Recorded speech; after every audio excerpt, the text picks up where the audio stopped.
Flashing in my pocket so my pennies should be what they selling is cheap, so I'm buying that this freedom is free. I've been becoming me. See when Jesus taking the lead, with purpose I bleed and rise like dough when under the heat. Defeat is a never. You can't reattach with a sever. What's bringing you pleasure can tell you where you stacking your treasure. When storm is your weather, know that it gets worse for it's better.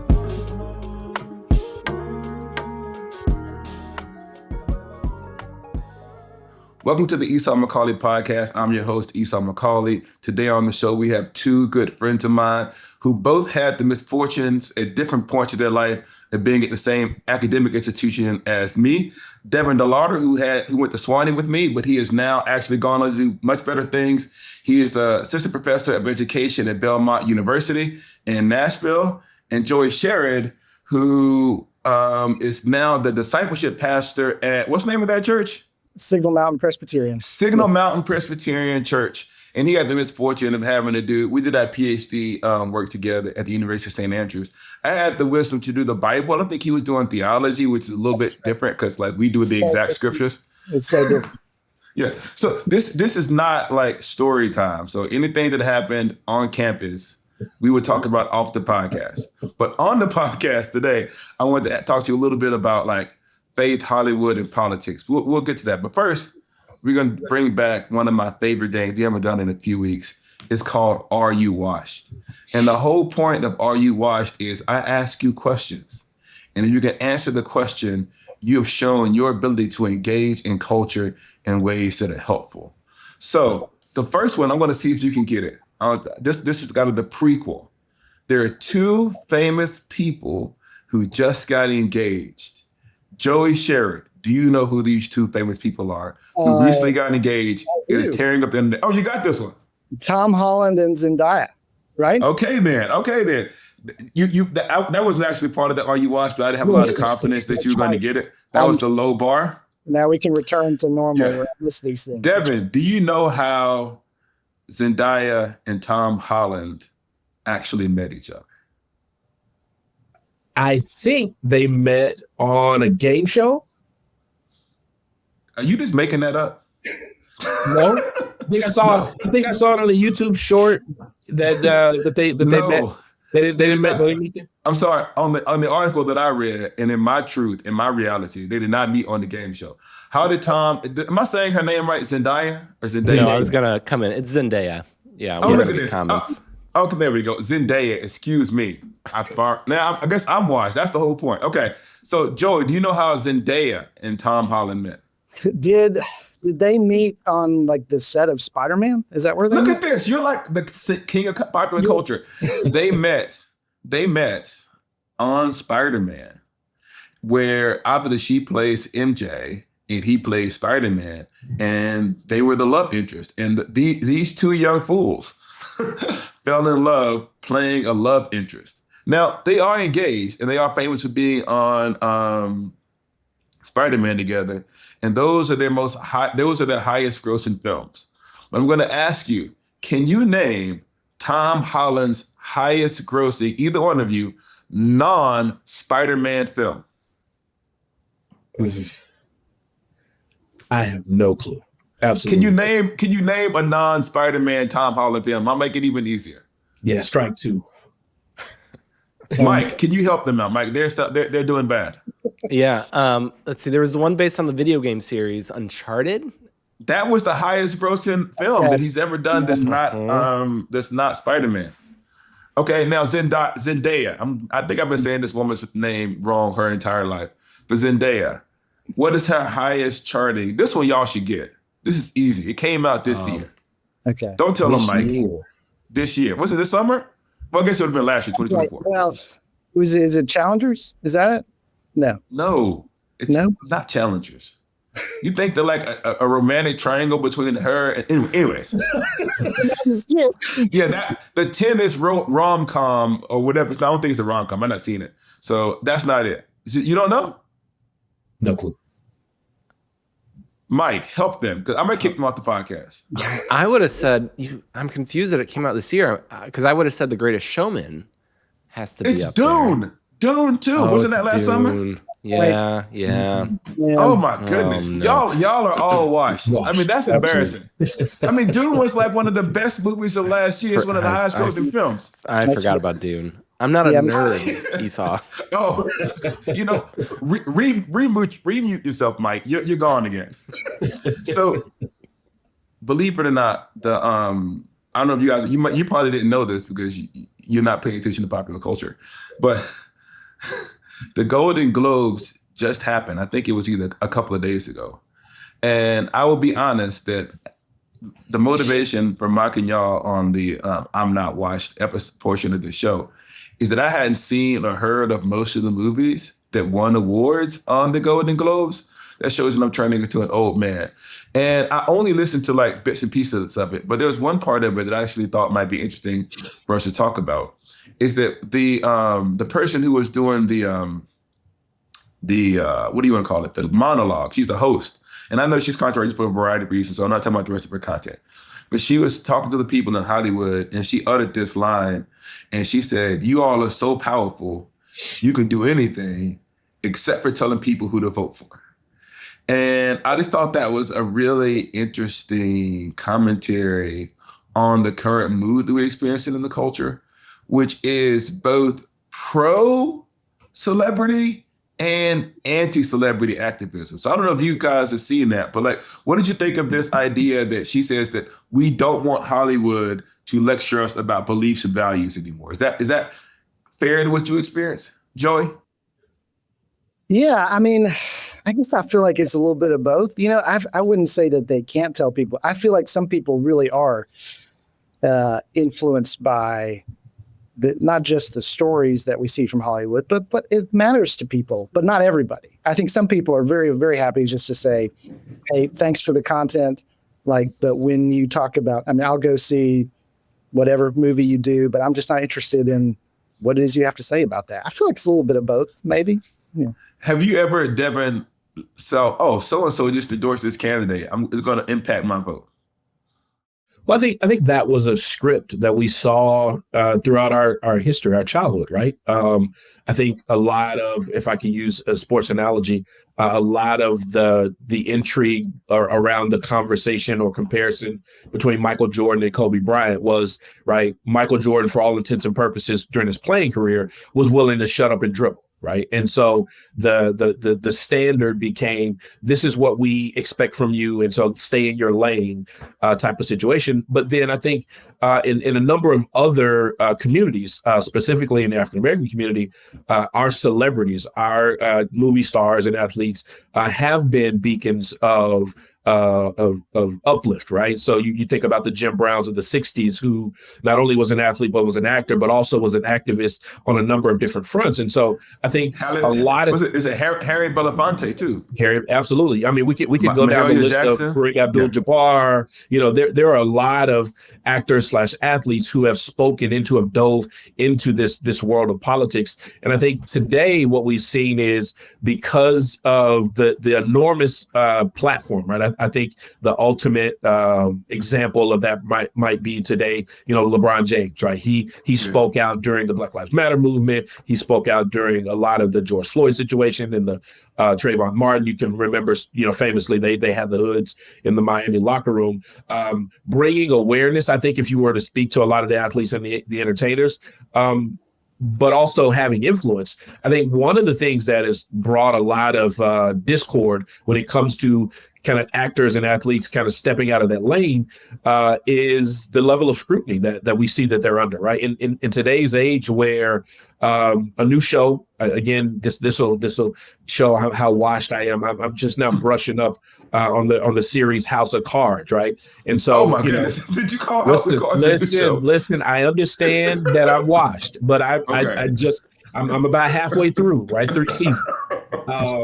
And so, you know, again, you think about a guy like Kevin Spacey, who's had this amazing career from an acting perspective, right? Having him kind of stay in that lane, whereas, you know, earlier in our lifetime, those types of folks who had that platform, like the Tom Cruises of the world, would have been able to speak into some of those things. I think it just speaks to the time that we're in right now.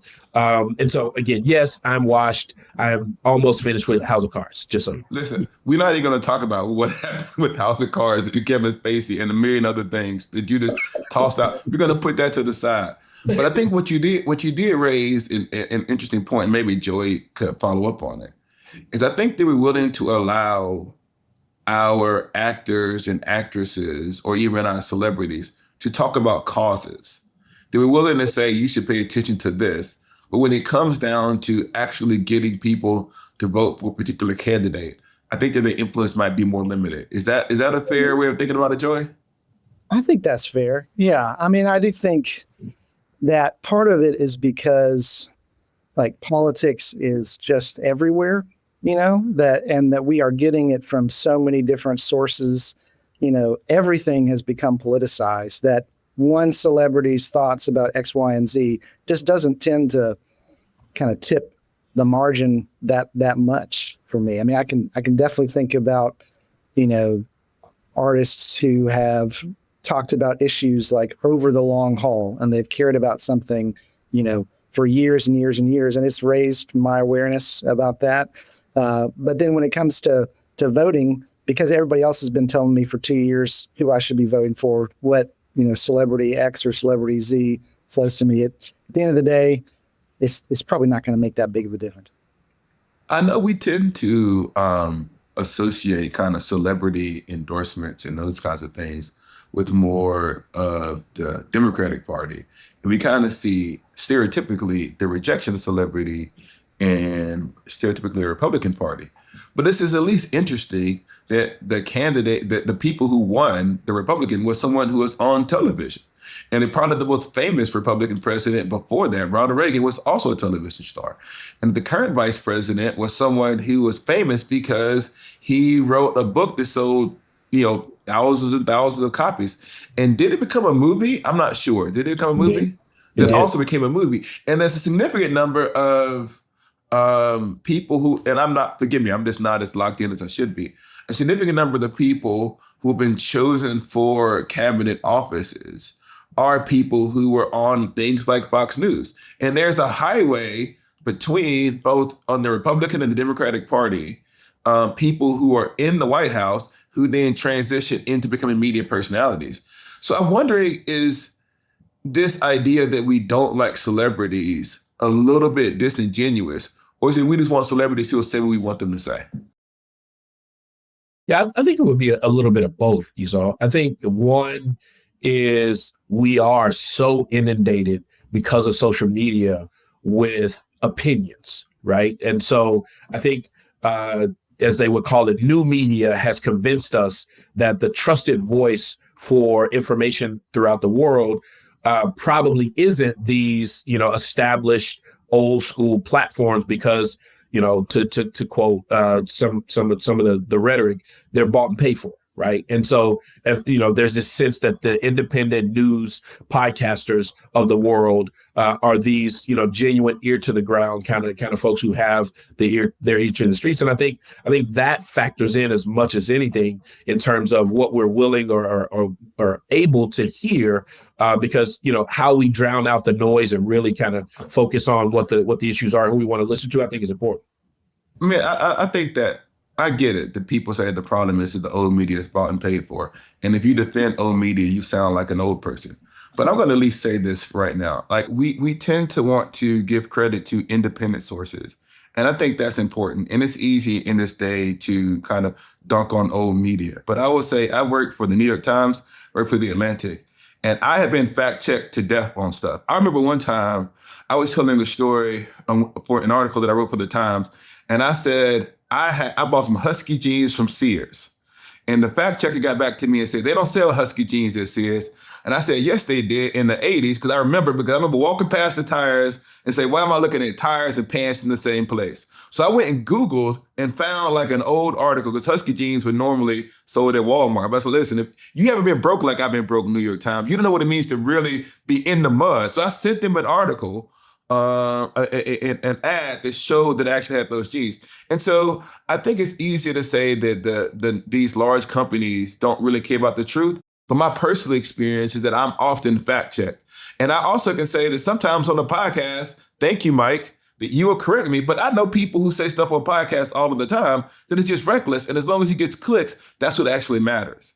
And so I think and here's the other thing that's related to it. Both the independent people and the people in major corporations are in large part influenced by advertising. And so this idea that if you get a lot of clicks and you get a lot of views, then that allows you to bring in ad revenue, and there aren't the same checks and balances. Sometimes this idea that, oh, it's the independent person who is actually telling us the truth. I don't know if that's exactly accurate. Now, if you are a Christian then, and you're in Hollywood, or a person of faith in sports, what do we actually want them to do? If they can't tell us who to vote for, which is fine, and they can get us involved in kind of particular causes, but what do you think might be the most effective way of thinking about public faith in culture? The reason I ask you this is because there was one coach, I can't remember which coach it was, but they were interviewing him. I think it was the Boise State coach. May not have been him. And like he kept just saying in random parts in this interview, glory to God. Thank you, Jesus. And it wasn't like it was related to what he was talking about. Like, how did the offense do yesterday? Oh, thank you, Jesus. We were running the ball pretty well. So is that what you do then if you're going to be a Christian who's a celebrity, that you just say Jesus' name publicly in culture? Is there an effective way for a person of faith to engage in culture? If you have that kind of celebrity, what do you think, Joy? What do you want to see your Christians do? I feel like this is not a one size fits all answer, right? But I think, particularly when I'm thinking about people whose celebrity comes from the entertainment industry, like I think, first of all, like doing your craft well is a way of sort of living out your faith. And the kind of stories that you say yes to, the more influence you have, the more ways that you can say, sort of give your influence to telling the kind of stories that echo and reflect the gospel. I mean, I think that is the kind of thing that's a way that your celebrity can be put to that work. Because I mean, in a lot of the ways that that's going to happen, are going to be a lot more subtle, but I think in the long term, a lot more effective than sliding in Jesus to sentences. Now, I don't know. I would have to think about how that would work in athletics. I think I think there's a lot of the crossover there, but there's also ways in which that might look a little bit different. Now I'm going to push you, Joy. I'm going to ask you this. Everybody has this list of 3 to 5 famous people who you just hope either are or become Christian because you love their art so much. Who is your, I hope they become Christian list, Joy? That's a good question. You love their music or you love their. We'll say, I hope they're Christian because we don't know everybody's stories. Yeah. I mean, some people I know are Christians, right? Like I feel like Denzel Washington is. We're going to get to Denzel. We're going to get to Denzel. Okay. But I think people who do a good job of telling beautiful stories, I think Christopher Nolan, if he became a Christian, he tells compelling stories in his directing, right? I am sure from watching Interstellar that he is, I'm fairly certain, at least it seems like he does not know Jesus. He's telling a very good story about that. But I think he does his craft well, and and to think about those stories to taking on a more of a gospel tone. I mean, he's up there. Who else would I say? I mean, I just think about people I love, Daniel Day-Lewis. I think. Daniel Day. Okay, then. So Devin, who is it that you would say if it came across the news screen, we got him, we got her? I know we try to be super sanctified, but we do it.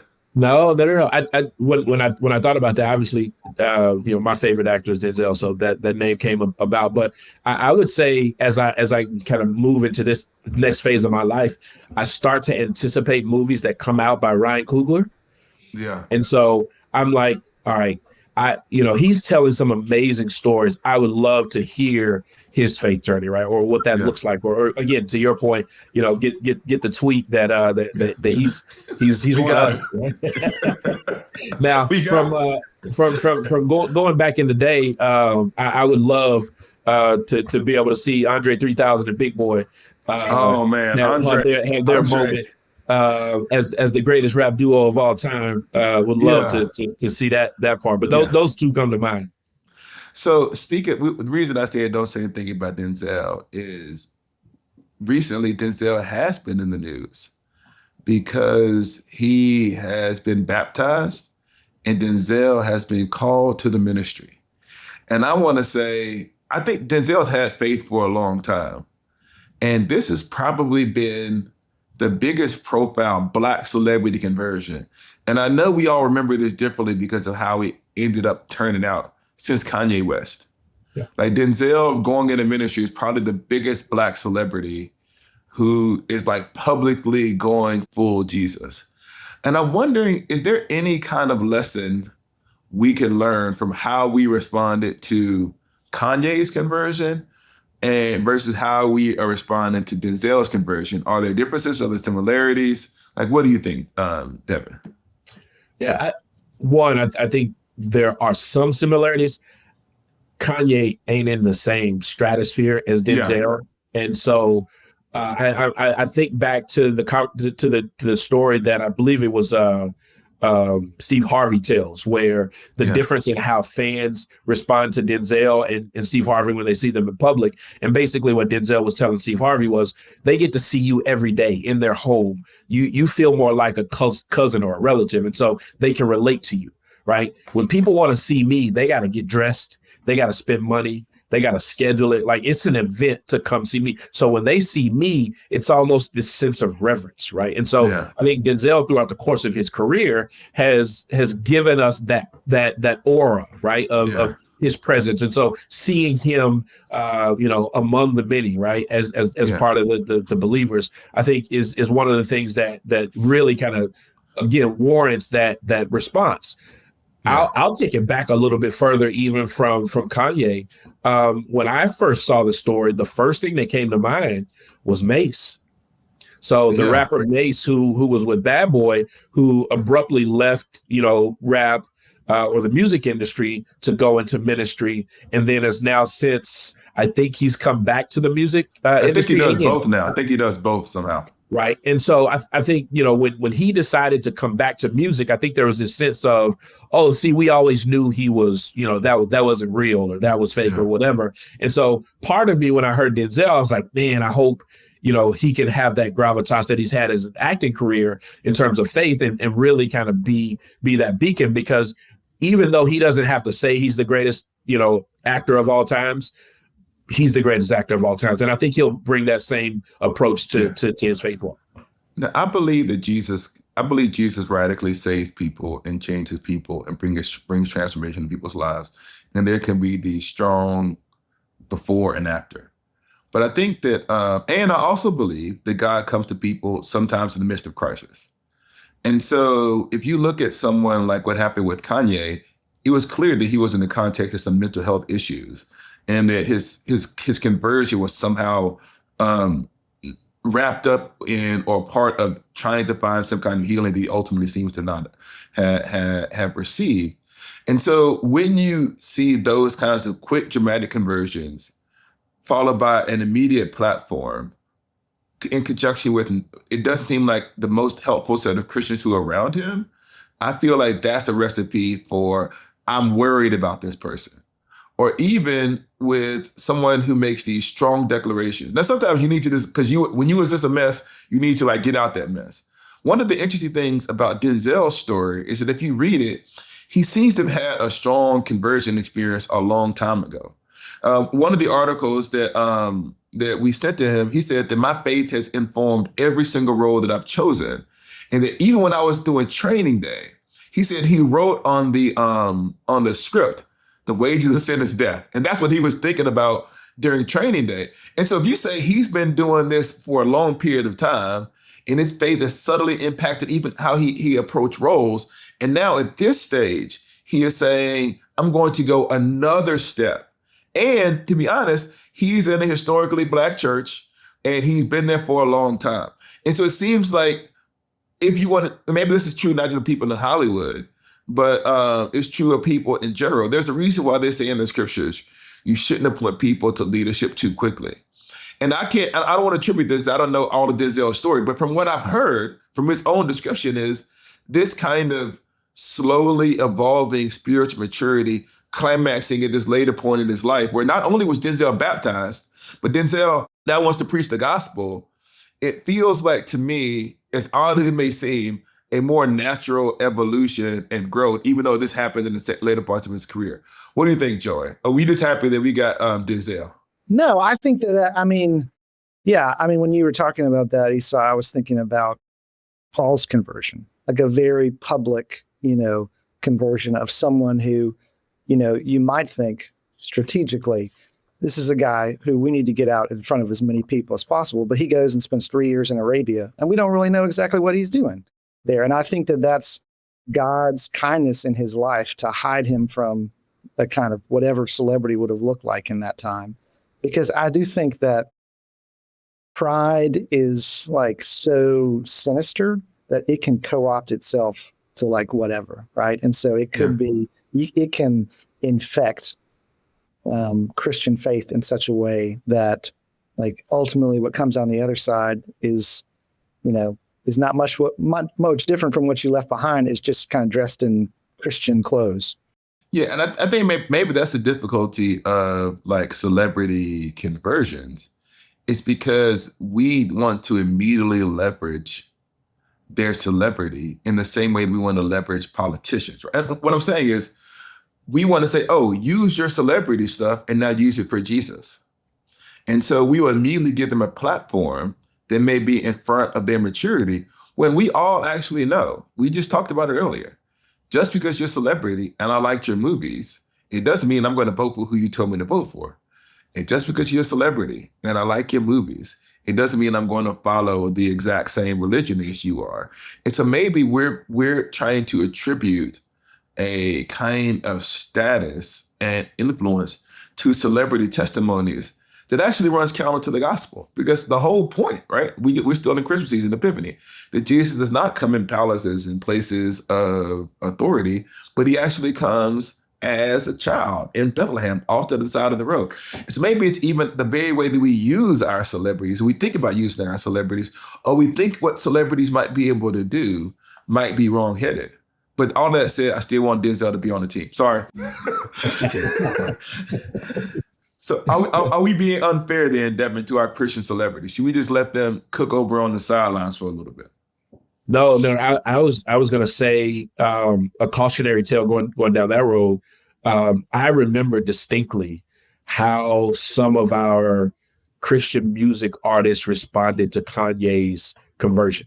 Right. It was met, from what I read and what I heard and the folks that I talked to, it was met with a lot of skepticism. Right. When he came out and said, I'm never putting out an album again unless it's a Christian album and all those types of things. And I think it's endemic of, again, going back to influence, right? The established media versus the new media. Right.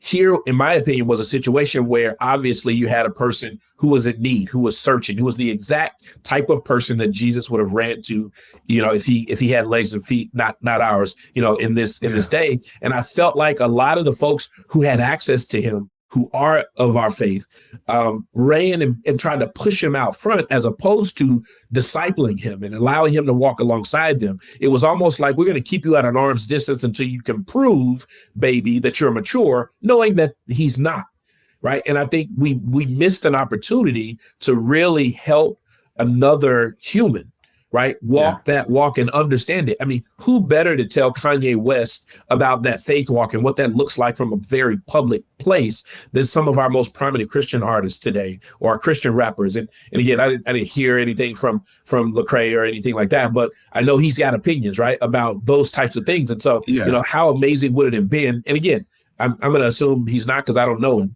but how amazing would it have been for a person like Lecrae, who's been in the public eye, who's experienced that scrutiny, who's, walked that line to really kind of come and disciple somebody like Kanye West. I will say, and this is just me guessing, that given what we saw from Mr. West, who was one of my favorite rappers when I was a kid, he didn't seem like he was really trying to listen to anybody. And so I think I get what you were trying to say, but I think that's one of the difficulties of celebrity. The difficulties of being a celebrity, I would assume, is that you don't know who you can trust.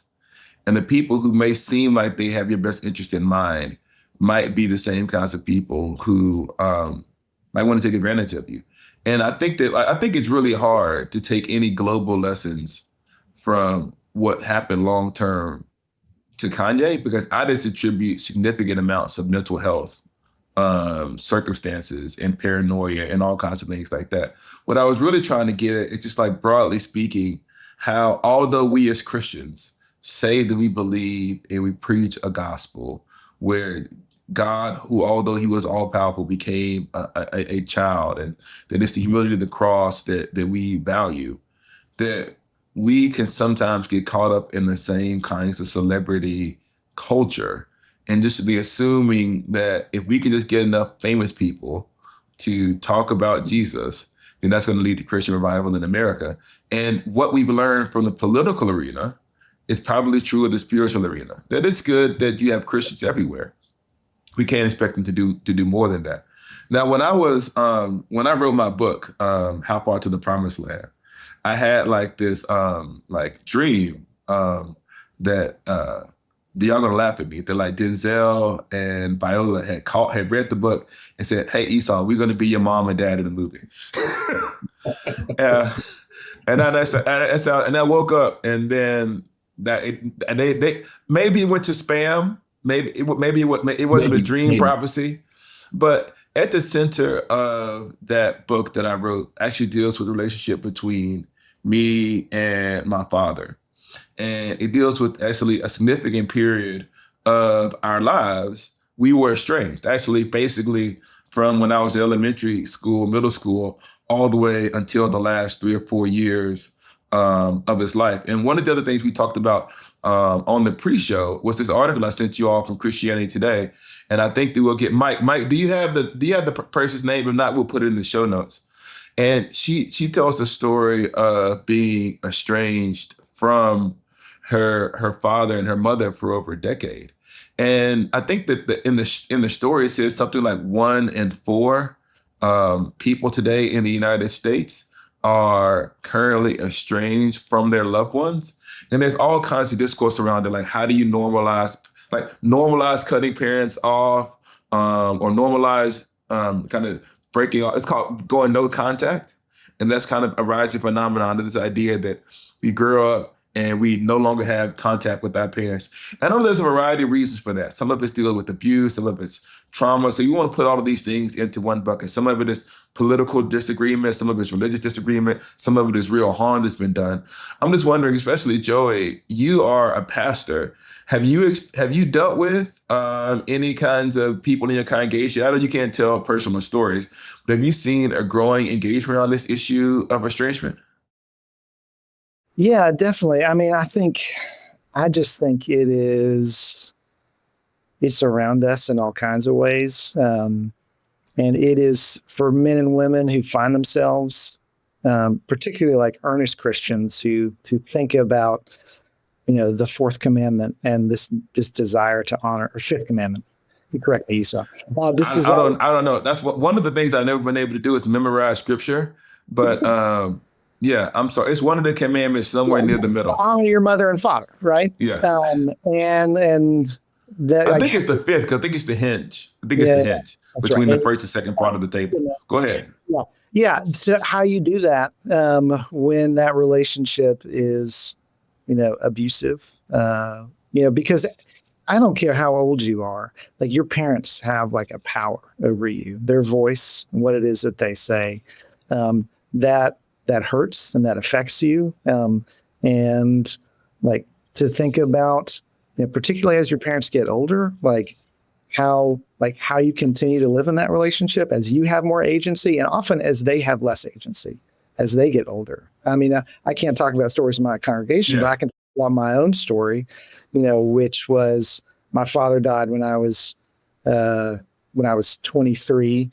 And like, as I was leaving St. Andrews, when Esau and I were over there together, my mom's health was declining, particularly her mental health. She had a brain tumor and had a stroke. And our relationship had been, I had never cut her off, but it had always been very difficult. And to think about faithfulness as all that unfolded was one of the hardest kind of things I ever had to do, was just to think about how do I show up in my mom's life, but also acknowledge that there's a lot of brokenness here. Like, and how do I step into that in a way that like admits the limits that I have? Because I can't be Jesus to this woman, but also I do want to be able to love, to forgive, and to be present in ways that I can. Devin? I think more people are willing to accept that idea of estrangement centered around, and this is where I've heard it most recently, around mental health, right? So as you are along your own mental health journey, there are people who, at various phases of your life, right? In my church, we say folks are in your life for a reason and a season. And so really being able to kind of parse through who those people are, what those seasons are, and how that looks can be difficult. And I think one of the things that I go back to, right? So very similar to Joey's situation. I come from a blended family, right? I was adopted as a child by a family. I think the official for your fact checkers, Esau, was that I was a ward of the state, right? Yes. When my mom was going through a rough patch, and so I grew up without really a relationship, mother son relationship with her, and so having to try to repair that and rebuild that, right? I just continue to go back to all of the leaps and bounds that God has gone through to continue a relationship with me, right? When I have been openly defiant and running away from him, he continued to pursue me. And so I think along the same lines, for me, knowing that if we're going to be real here and I ain't going to be washed, there ain't a whole lot that my mom can add to my life right now in terms of helping me grow in my walk.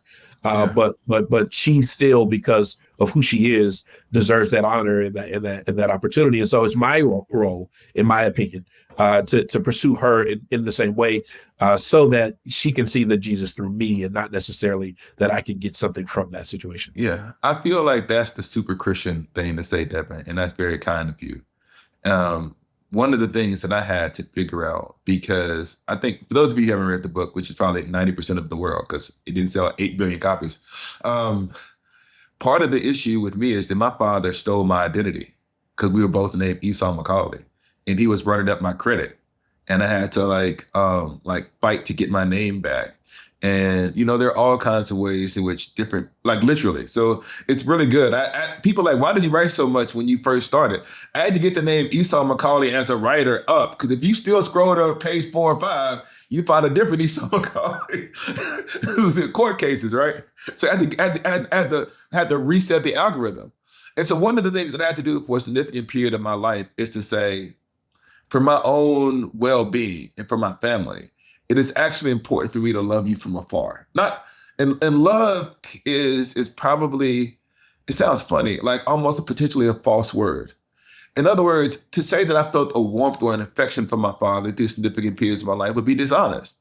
But what I could say, and this is where I got to, this is my definition of how, because I was one of those people who was estranged. And our estrangement kind of ended when he had a significant change in his own life, just because we couldn't be together otherwise, because I couldn't keep getting robbed and stuff. And so one of the things that I was able to say, I got to this point, and this is my own healing journey, is to say, I wish for the best for you, even if I can't be the one to affect that best. In other words, I began to see his life as a potential tragedy in its own right, apart from how it impacted me. So at first I was like, why can't I have a dad who's like every other dad who's there for his kids' stuff? And then when I was able to say, no, what is it like? What would it be like to be a dad who didn't know their son? And then I began to imagine what it would be like if me and Luke were kind of estranged. And so when I was able to get to this point of saying, I can wish for the best for you. I can really wish for God to bless you or transform you or do whatever he's going to do in your life. But I can't be the one to make that happen. Because for whatever reason, that dynamic between the two of you is not me witnessing the gospel to you. It's somehow becoming this source of conflict. And so for me, it was kind of limiting and controlling the contact, because that was the best way for me to grow and flourish. Now, when he got to a healthier place, and this is one of those things, though, it was still a risk, right? Because throughout most of our lives, he would also get to a healthy place, and then he would kind of slide back into old habits. And so for me, it was still taking a risk, but it was at least an informed risk. Now, some of the stuff that we've been reading about are like these estrangements in part for political or slightly religious differences. Now, that's also a different kind of complicated, because it's not directly related to, in some cases, abuse, unless there's spiritual manipulation there.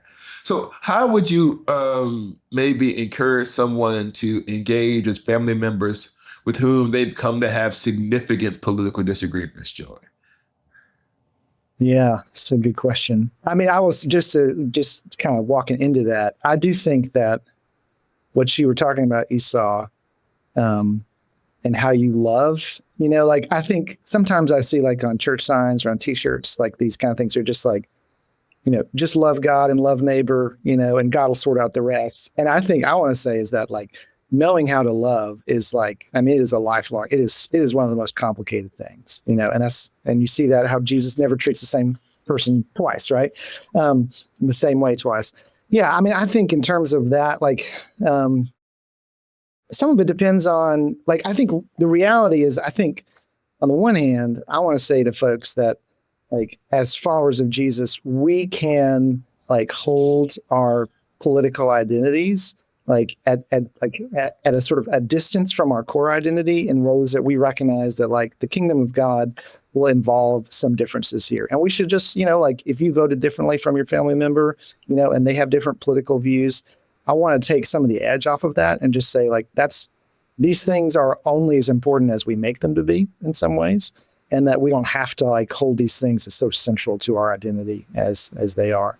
On the other hand, like, I do think that some of it is, like, maybe just kind of naming it and say, like, hey, like, you and I think differently about this, and I still love you and care about you, and maybe the best thing for us to do is to say, like, maybe we don't need to talk about this, because we'll see each other's mind about this kind of thing. Yeah. That sounds so wonderful. I hope things are that peaceful for you on Signal Mountain, Devin. The picture that comes to my head is that meme that says, "Ain't nobody got time for that." So now, okay. I'll ask you this then: do you have I think I would put you in the moderate camp, right? Politically, do you have very conservative, politically conservative friends and politically left-leaning friends, or do most of your friendships, relationships run down the same political highway that you travel?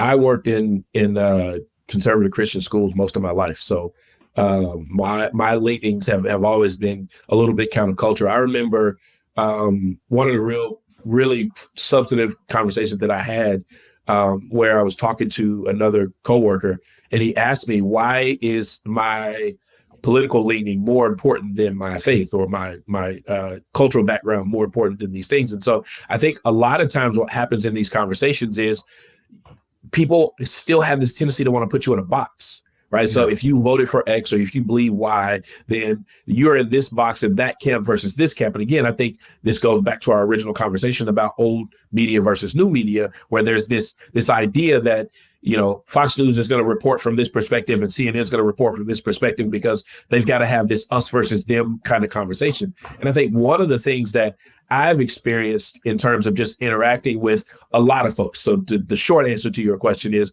there's a whole lot of folks in my life that I have very diametrically opposing political beliefs to, on a number of different things. And I think part of that is because they've bought into this idea that you have to be in one camp or the other. And so when I interact with those folks, the folks who really kind of stand on that stoop, right? They 10 toes down on either you're red or you're blue, or you're in this camp or you're that camp. The thing that I want to remind myself of is one, I don't have to subscribe to that ideology. And also, if this conversation or if this relationship isn't going to bring mutual value to not only you or them or myself, then we don't have to have that, which means, again, this idea of loving you from afar or different things like that, is part of it. But a lot of times what I try to do is lead with love, be transparent, and I'm willing to have those conversations. And as you know, I'm willing to have heated conversations. I don't judge people based on their political views because I know it's complicated. But I ain't got time to be tiptoeing around folks talking about, I believe this and you believe that, and you like this and you like that. It is what it is. At the end of the day, we still got to walk together. We still got to do these things. So let's keep it moving. I think that what you probably are getting at is our political ideologies can become a core part of who we are. And they could become such a core part of who we are that any challenging to our politics becomes a challenge to our personhood. And that means we will then, in turn, choose athletes and we will choose actors and musicians who reflect those views. That we will sometimes expect our celebrities to not just entertain us, but to tell us what we want to hear politically. And I think the answer to that isn't, and maybe it's one of the things we take from the podcast, it isn't to just say, well, we need to just line up all of our celebrities who are going to mirror our politics, or even in some sense mirror our faith, because there's a limit to the influence of that, because we chose them precisely because they would tell us what we want to hear. And the moment they cease to tell us what they want to hear, then we cease to listen to them. And so I think that what we probably need instead is for us to give space to our celebrities the same that we give to everyone else, is to ask them to be their authentic selves, to express their beliefs in core values, and to give us the dignity and respect to be able to disagree with them. And that's true whether or not you're a Christian who is saying Jesus after every single thing that you do, or if you're a Christian who's in your faith is lived out through the roles that you choose, the way that you treat people. I think that there is no one way to be a witness as a celebrity, in the same way there's no one witness to be a Christian in general, because there's some of us who are called to preach the gospel as a vocation. It's what we do in our jobs. But there's also the people who don't get a chance. It will be inappropriate in their business to just like open up the business meeting with prayer every single week if you're kind of a middle management person. But instead, you could do what Denzel said he did. Sorry to make Denzel the GOAT in this conversation. But Denzel said, I chose roles and I was influenced by my faith. And the way that I went about those roles, even when I was playing somebody bad, was influenced by the way that I believe about God and the world. And I think that's an encouragement to us all, that in whatever vocation we're in ways that are appropriate, we can witness to Jesus. Thank you, Joey, and thank you, Devin, for coming on the podcast. And thank you for not snitching on me for anything that I did in your presence before my sanctification. But my sanctification still ain't complete, when it was in more raw and undeveloped forms. Thank y'all for coming. Thanks, Esau. Thank you. The Esau McCauley Podcast is a production of Holy Post Media, produced by Mike Stay Low, Stray Low. If you know, now you know. Edited by Seth Gorvette, like a Corvette. Music by Rob Noor. Make sure to follow the show wherever you get your podcast and leave a review so more people can find it. See you next time. I'm out. I'm penning these letters with prayers they can aid your endeavors. It's clever benevolence, tasted it, wrestle with, still wrestling. Touch my side and it crushed my pride and told me I'm blessed within. Receive a Christian platitude with gratitude, but in the saddest news I live in doesn't add up to the Beatitudes. Catch me in the catacombs, chiefing like they Pat Mahomes, catching bullets, tackle foes, running plays, defending zones. Field got him doing football numbers, only half is grown. He was acting grown.